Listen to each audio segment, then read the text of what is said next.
kulikuwa na mambo mengi sana yametokea mara baada ya wachezaji hao kuwasili pamoja na technical bench, kwa maana bench lao la ufundi wamekuja na vitu vyao vyote vinavyohusiana na timu yao, na kumekuwa na mzozo hapa na pale walipofika airport, kwa maana kwamba hawakutaka kabisa mazoea na waliokuwa wamefika pale kwa ajili ya kuwapa mapokezi, lakini pia hawakutaka kabisa kutumia basi ambalo wekundu wa Msimbazi Simba waliwapelekea kama ambavyo inakuwa desturi kwa timu mwenyeji. Timu mwenyeji mara zote huwa ndio inapambana kuhakikisha inawatafutia usafiri mzuri na timu pinzani ambayo inakuja kucheza nayo kama fair play na mambo kama hayo. So kutoka Dar es Salaam mpaka mtaa wa Viwanda hapa Shinyanga, unajisikiaje kuletewa gari kutoka PMbet mpaka hapa nyumbani? Nimeamini na kweli, kwa sababu gari hii hapa ninaiona. Kwa hiyo kinachoonekana mtandaoni sio ni uongo, ni kweli kabisa, watu tucheze. Mchezo gani pendwa sasa katika tovuti ya PMbet ambao umekupa huenda ushindi huu wa Toyota Harrier? Nacheza sana Viator. Wewe pia unaweza kuwa mshindi kupitia michezo ya kasino ya mtandao ya PMbet. Tovuti ni pmbet.co.tz. Bana, ripoti hizi hapa usiku wa leo, na ni mara baada ya timu ya Nsingizini Hotspurs kuweza kutua katika uwanja wa ndege wa kimataifa wa Mwalimu Julius Kambarage Nyerere usiku wa leo, na timu imewasili salama salmini Nsingizini Hotspurs, na wakipata mapokezi kutoka kwa mashabiki wachache ambao wako hapa nchini, lakini vile vile pia wakipata mapokezi kutoka kwa waandishi wa habari ambao walikuwa pale kwa ajili ya kuweza kuchukua taarifa zao na kuweza kuhakikisha wanapata interviews mbalimbali mara baada ya wao kuweza kuwasili katika uwanja wa ndege wa Mwalimu Julius Kambarage Nyerere. Sasa kulikuwa na mambo mengi sana yametokea mara baada ya wachezaji hao kuwasili pamoja na technical bench, kwa maana bench lao la ufundi wamekuja na vitu vyao vyote vinavyohusiana na timu yao, na kumekuwa na mzozo hapa na pale walipofika airport, kwa maana kwamba hawakutaka kabisa mazoea na waliokuwa wamefika pale kwa ajili ya kuwapa mapokezi, lakini pia hawakutaka kabisa kutumia basi ambalo wekundu wa Msimbazi Simba waliwapelekea kama ambavyo inakuwa desturi kwa timu mwenyeji. Timu mwenyeji mara zote huwa ndio inapambana kuhakikisha inawatafutia usafiri mzuri na timu pinzani ambayo inakuja kucheza nayo kama fair play na mambo kama hayo. So Nsingizini walipofika hawakutaka kabisa kupanda gari au basi ambalo liliandaliwa na wekundu wa Msimbazi Simba, na basi hilo limeandikwa Simba Luxury. Ni basi ambalo limebandikwa brand ya Simba pale, na hao jamaa walipofika tayari walikwisha kuwa wameorganize kwamba coaster zimekwisha andaliwa na mambo kama hayo. Kwa hiyo walipofika pale tayari kwa kuna coaster ambazo ziko pembeni, na wakasema hawatataka kupanda basi la Simba ambalo lilikuwa limeandaliwa pale kwa ajili ya kwenda kuwabeba, na ni basi ambalo sio la Simba, ni basi ambalo Simba wamelikodi na wakalibrand basi safi kabisa, basi VIP class ambayo walikuwa wanahitaji kuhakikisha wanawapatia kikosi cha timu ya Nsingizini Hotspurs kutoka pale Eswatini, lakini hao jamaa wakasema wao hawatataka kupanda hiyo basi, kama ambavyo unaona kwenye video hapo ikionyesha wanakwepa hiyo basi ya Simba ambao wamewakabidhi, alafu wao wanaingia kwenye coaster hizo ambazo zinaondoka hapo, kwamba tayari wanaamini wako safe.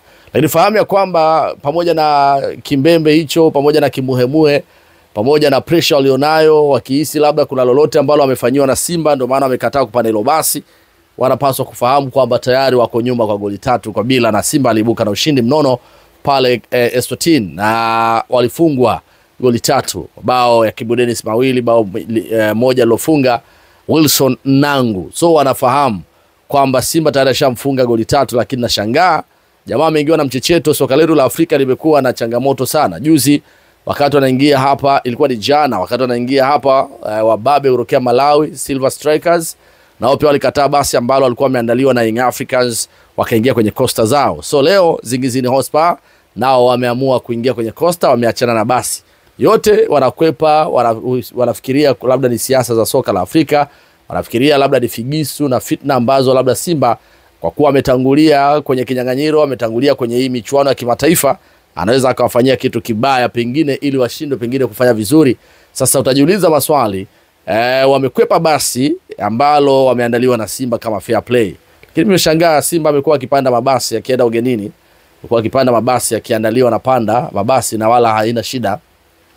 Issue ni matokeo uwanjani, umejiandaa vipi? Unaweza ukakwepa basi na bado ukaenda ukafungwa 7 kama ambavyo Oroya walifanya. Oroya walifanya hivyo hivyo, ilipofika pale airport walikataa pia basi, lakini baadaye walifungwa goli 7 na Simba Sports Club. So huwezi ukakwepa, kipigo kipo pale pale chini ya kocha Pantev. Unaweza ukakwepa basi ukasema ngoja upande Costa la nini, lakini mwisho wa siku ukaja wakachezea vile vile ukafungwa idadi kubwa magoli ambayo haukutaraji. Kwa hiyo mnyama haepukiki kwa namna moja ama nyingine, amejipanga na anajua anapata vipi matokeo. Kwa hiyo soka letu la Afrika kwa timu nyingi bado wanaamini katika eneo hilo la kufanyiwa figisu, kufanyiwa fitna, na ndio maana unaona wanakwepa hizo basi na wakiwa wanataka wafanye mambo yao wao wenyewe. Lakini kingine ni kwamba Simba wanafahamika wako vizuri kwenye renki ya CAF. Simba wako nafasi ya 5 kwa viwango vya ubora na pointi 48.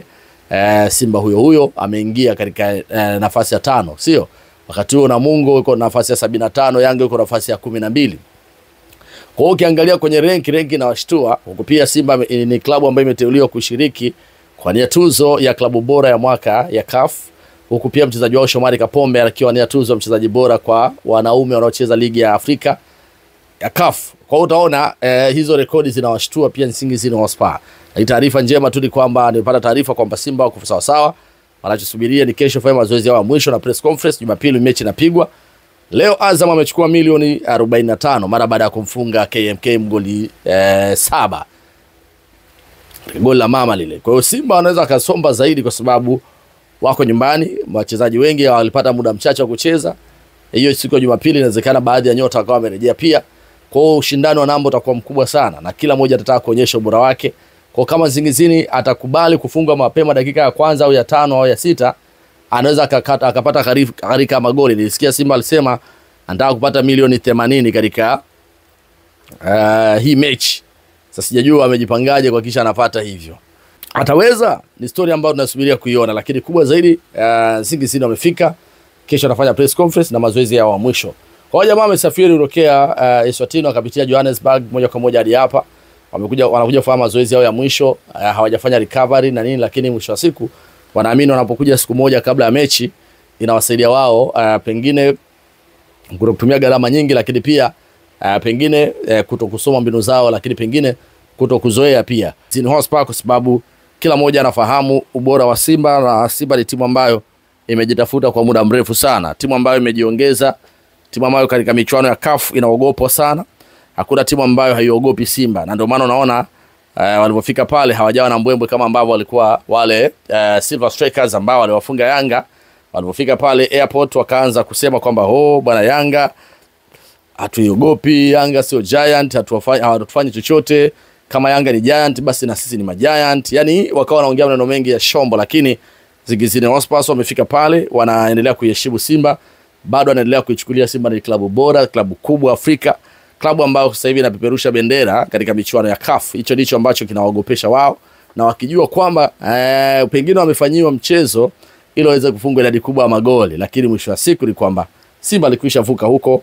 Sasa hivi anachowaza yeye ni kufika nafasi ya kwanza, nafasi ya pili kwenye viwango vya CAF, kuweza kusogea katika hatua kubwa zaidi, tofauti kabisa na miaka ya nyuma ambavyo Simba alikuwa akikutana na mgeni akija hapa nyumbani Simba anafungwa, akienda ugenini pia anafungwa. Kwa hiyo sasa hivi Simba mbadilisha ratiba, anaweza akakufunga huko kwako ulipo idadi kubwa magoli, na akaja akakumalizia katika uwanja wa Benjamin Mkapa Dar es Salaam, kwa sababu anasema kwa Mkapa atoki mtu. Na sasa hivi anakuambia wao bana binafsi wanasema hawajaridhika. So kama hawajaridhika ina maana wanamtaka sana Nsingizini Hotspur ambaye leo amekwepa basi la Simba wakaingia kwenye Costa, kwa maana walikuwa nahisi kwamba lolote linaweza likawa limetokea.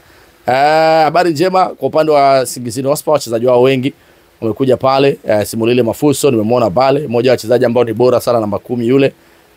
Wamefika wote ambao walicheza dhidi ya Simba Sports Club wapo.